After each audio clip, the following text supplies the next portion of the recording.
느부갓네살 왕이 자신의 명령에 대답할 수 있는 사람이 아무도 없다는 말을 듣고는 무능력한 바빌로니아의 모든 지혜자들을 다 죽이라는 명령을 내렸죠.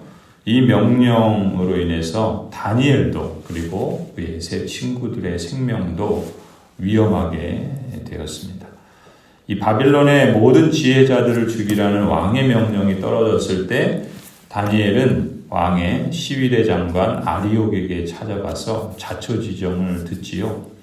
그런 후에 다니엘은 즉시 느부갓네살 왕에게로 가서 요청을 합니다. 16절 말씀이죠. 임금님의 꿈을 해몽해 드릴 수 있는 시간을 저에게 주십시오. 이렇게 먼저 왕에게 요청을 합니다.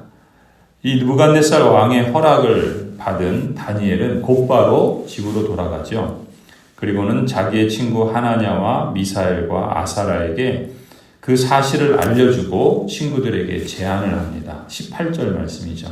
너희와 나는 다른 바빌론의 지혜자들과 함께 죽지 않도록 하늘의 하나님이 긍휼을 베풀어 주셔서 이 비밀을 알게 해주시기를 간구하자.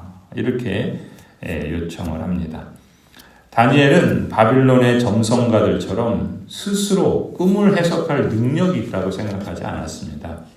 꿈을 주신 분이 하나님이심을 알았기 때문에 그렇다면 꿈의 내용이나 또 꿈의 그 해석도 알려주실 수 있는 분은 오직 하나님 한 분이심을 알았던 것이죠. 그렇기 때문에 다니엘이 할 수 있는 최선이 뭐겠습니까? 하나님께 묻고 하나님께 의지하며 하나님을 향하여 기도하는 것이었습니다. 성도 여러분, 이 다니엘을 통해서 우리가 배울 수 있는 교훈이 뭐겠습니까? 지금 다니엘은 그냥 해도 되고 안 해도 되는 그런 상황에 있었던 게 아닙니다. 이제 바로 죽음에 임박한 상황입니다. 죽음 앞에서 뭘 할 수 있겠습니까? 그런 위급한 상황에서 가장 먼저 해야 할 일이 무엇인가를 오늘 우리는 다니엘을 통해서 배울 수 있습니다. 죽음의 위급한 상황만이 아니라 우리가 어떤 어려운 일을 겪을 때가 있지요. 또 어떤 중대한 일을 결정해야 할 때도 있습니다. 그때 가장 먼저 해야 할 일이 무엇이겠습니까? 기도이지요. 바쁘게 해야 할 일이 많습니다. 또 급하게 처리해야 할 일도 많이 있습니다. 그렇지만 그 문제를 풀어갈 수 있는 지혜와 능력이 어디서부터 올 수 있는지를 아는 사람이라면 무엇보다 기도하는 시간을 갖지 않겠습니까? 그것이 오늘 다니엘을 통해서 우리에게 주시는 핵심 교훈이라고 볼 수 있습니다. 또 하나 우리가 주목할 수 있는 것은 기도할 때 혼자 할 수 있죠. 혼자 할 수 있지만 함께 기도하는 것이 더 좋습니다. 어려운 문제를 두고 혼자 기도하는 것도 좋지만 신실한 믿음의 형제 자매들에게 어려운 상황을 알리고 함께 기도하는 것은 더욱 좋습니다. 우리가 목장 모임을 갖는 이유가 여기에 있습니다. 교회니까 을에 모여야 하기 때문에 모이는 게 아닙니다. 하나님의 말씀을 통해서 우리의 삶을 해석해 나가는 거죠. 다니엘이 하나님의 그 비밀을 통해서 그 꿈을 알고 그리고 하나님께서 알려주시는 것을 알아 그 삶을 지혜롭게 영유해 갈 수 있는 것처럼 우리도 하나님의 말씀을 통해서 우리의 삶을 어떻게 하면 하나님이 기뻐하시는 뜻을 살아갈 수 있을지를 배워가는 겁니다. 그래서 그 말씀을 따라서 우리의 삶을 연결시키고 또 그 말씀에 따라서 우리가 행할 바를 정하고 또 우리가 어떻게 하면 하나님을 기쁘시게 할 수 있을지 그것이 우리에게 진정한 기쁨이 되고 평안이 되기 때문에 그 말씀을 배우고 또 함께 들은 설교를 통해서 그 말씀 속에서 내게 말씀하시는 하나님의 뜻, 우리에게 일러주시는 하나님의 뜻을 서로를 통해서 더욱더 밝히 드러내는 것입니다. 그래서 목장 모임을 통해서 우리가 말씀으로 함께 삶을 해석해 나가는 과정을 겪는 것이죠. 그뿐만이 아니죠. 그 말씀을 통해서 드러난 뜻이 있다면 우리가 함께 그것을 가지고 기도하는 것입니다. 기도로서 우리의 삶을 세워가는 것이죠. 하나님이 기뻐하시는 뜻이 무엇인지 알았는데 하나님께서 나에게 말씀하시는 그 뜻이 무엇인지 알았는데 알기만 하면 뭐합니까? 하나님께서 그것을 행할 수 있는 힘을 주셔야 되겠죠. 그것을 이루어갈 수 있는 능력을 덧입어야 합니다. 그러니까 우리가 혼자 기도하는 것도 좋지만 함께 기도하는 거죠. 목장 식구들이 함께 기도하고 또 그 마음으로 함께 서로를 위해서 사랑으로 중보 기도를 행함으로써 하나님께서 우리의 삶을 세워가시는 그 놀라운 은혜들을 실감할 수 있도록 함께 기도하는 것이 더욱 좋은 것 아니겠습니까? 오늘 이 다니엘서를 통해서 우리가 배우는 것처럼 우리는 이 목장 모임을 통해서 함께 말씀으로 삶을 해석하고 또 함께 기도로 세워가는 그런 은혜의 모임, 은혜의 현장이 되기를 소원합니다. 믿음의 형제 자매들이 바로 그런 점에서 한 언약 안에서 부름받은 가족이라 말할 수 있는 것이죠. 하나님께서 이 땅에 하나님 나라를 증거하기 위해서 세우신 유일한 기관이 교회고 또 그런 점에서 교회는 함께 하나님의 뜻을 받들어 서로가 함께 그 뜻을 이루어갈 때 교회다움이 드러나는 것이라 믿습니다. 야고보서 5장에도 야고보 장로께서 이렇게 교훈하지요. 여러분 가운데 병든 사람이 있습니까? 그런 사람은 교회의 장로들을 부르십시오. 그리고 그 장로들은 주님의 이름으로 그에게 기름을 바르고 그를 위하여 기도하여 주십시오. 믿음으로 간절히 드리는 기도는 병든 사람을 낫게 할 것이니 주님께서 그를 일으켜 주실 것입니다. 또 그가 죄를 지은 것이 있으면 용서를 받을 것입니다. 그러므로 여러분은 서로 죄를 고백하고 서로를 위하여 기도하십시오. 그러면 여러분은 낫게 될 것입니다. 의인이 간절히 비는 기도는 큰 효력을 냅니다. 여러분, 우리 교회가 요즘 핵심 가치를 제가 설교하고 있죠. 따뜻한 교회, 또 재미있는 교회. 이제 이번 주에 영적인 교회, 보람 있는 교회를 같이 나누려고 하는데 정말 우리 교회가 그러한 교회로 자라가기를 소원합니다. 여러분, 따뜻한 교회, 함께 기도하는 말이 있을 때 따뜻한 거죠. 말이 따뜻한 교회, 말을 해도 톡 쏘고 또 가슴을 후벼 파고 아무렇게나 그렇게 하는 말이 있으면 따뜻할 수가 없어요. 그 교회는 냉랭합니다. 같이 있고 싶지 않아요. 근데 말이 따뜻하면 같이 있고 싶은 거죠. 근데 그 말 중에서도 가장 따뜻한 말이 뭐겠습니까? 기도하는 말이에요. 함께 기도하는 말. 기도하면서 저주할 수 있어요? 기도하면서 나쁜 말 할 수 있습니까? 하나님이 다 아시고 하나님이 다 보시는데 하나님께서 들으시는 그 기도를 우리가 어찌 그렇게 할 수 있겠어요? 따뜻한 말을 하죠. 세우는 말을 하죠. 또 하나님이 기뻐하시는 말을 하지 않겠습니까? 함께 기도하는 말이 있을 때 따뜻한 교회가 될 줄로 믿습니다. 우리가 힘써야 할 것이 바로 이 모습이라 믿습니다. 또 재미가 있는 교회는 뭐예요? 여러분, 함께 기도했을 때 기도한 지체 가운데 그 기도에 응답을 받을 때 얼마나 기쁩니까? 내 일이 응답받아도 기쁜데 내가 함께 기도했는데 우리 목장 식구가, 우리 교회 누군가 그 기도로 인해서 하나님의 은혜를 실감할 때 그런 재미보다 더 재밌는 게 어디 있겠습니까? 함께 기도하는 가운데 주님의 은혜와 그 하나님의 능력을 실감하는 그런 재미가 있는 교회, 우리가 추구하는 교회가 이런 교회 아니겠습니까? 여러분, 영적인 교회는 뭡니까?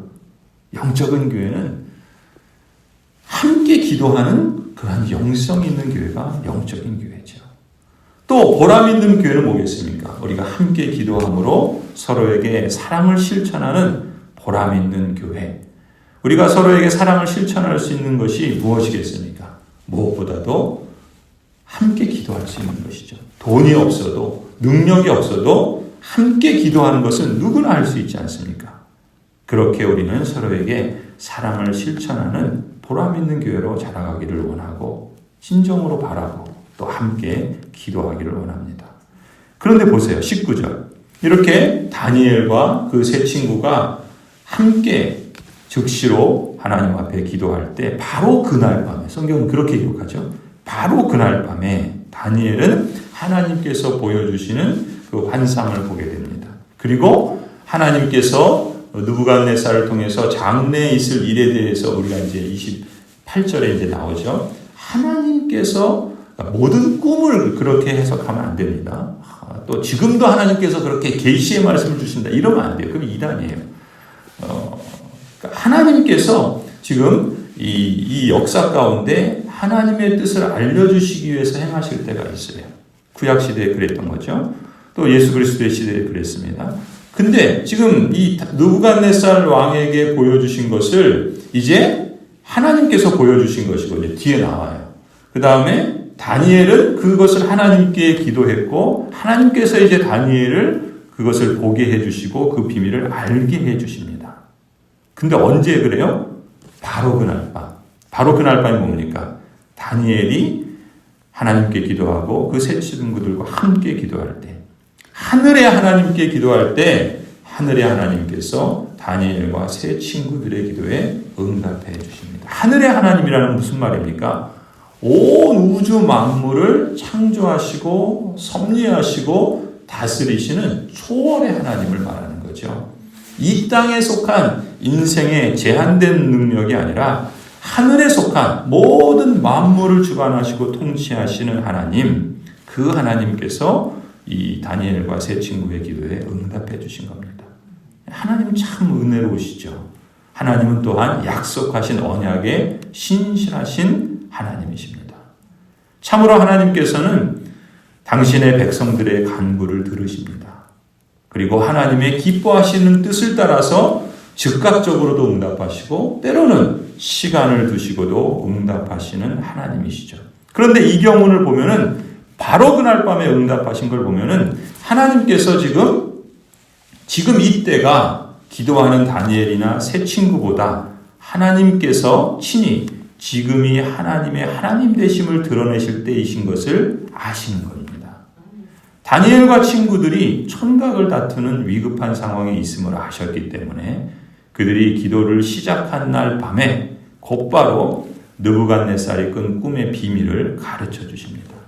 만물과 역사를 하나님의 기쁘신 뜻대로 통치하시는 하나님이시죠. 그 하나님께서는 평소에는 보이지 않는 것처럼 그렇게 보이는 것 같아도 여러분 그때도 사실 하나님의 선한 손길이 있음을 우리는 믿습니다. 하나님께서 우리의 기도에 즉각적으로 응답하시지 않을 때는 그렇게 하시는 것이 하나님의 가장 선하신 뜻이요. 그렇게 역사하시는 것이 하나님께서 우리에게 가장 적합하다는 걸 아시기 때문입니다. 그렇기 때문에 그 하나님의 선하심을 우리는 믿고 신뢰할 필요가 있는 거죠. 내 뜻대로, 내 기도대로, 내가 원하는 그 때에 응답하셔야지 하나님이신 게 아닌 거예요. 그러면 하나님이십니까? 내가 하나님이지? 그렇지 않죠. 대개 평소에는 하나님께서 즉각적으로 응답하시지 않는 경우들이 더 많지 않습니까? 그런데 지금 하나님께서는 이 다니엘의 경우처럼 하나님의 선하신 뜻에 따라서 필요하면 당장이라도 우리 삶에 개입하시는 하나님이신 겁니다. 따라서 우리는 하나님의 응답이 가장 선하고 하나님께서 응답하시는 때가 바로 하나님의 하나님 되심을 가장 잘 드러내실 만한 때이심을 늘 믿어야 할 것입니다. 우리의 때, 우리가 기대한 방법이 아닐지라도 그때 우리가 가져야 할 마음의 태도와 믿음은 하나님은 여전히 가장 선하신 뜻을 갖고 계시며 가장 하나님의 하나님 되심을 드러내시는 방법으로 역사하신다. 이것을 우리가 늘 잊지 말아야 할 줄로 믿습니다. 아무튼 다니엘의 경우는 하나님께서 즉각적으로 응답해 주시죠. 그 응답을 받은 다니엘이 뭘 합니까? 하나님을 찬양하죠. 그게 20절부터 23절의 말씀입니다. 다니엘은 다음과 같이 찬송하였다. 지혜와 권능이 하나님의 것이니 영원부터 영원까지 하나님의 이름을 찬송하여라. 때와 계절을 바꾸게 하시고 왕들을 패하기도 하시고 세우기도 하신다. 지혜자들에게 지혜를 주시고 총명한 사람들에게 지식을 주신다. 심오한 것과 비밀을 드러내시고 어둠 속에 감추어진 것도 아신다.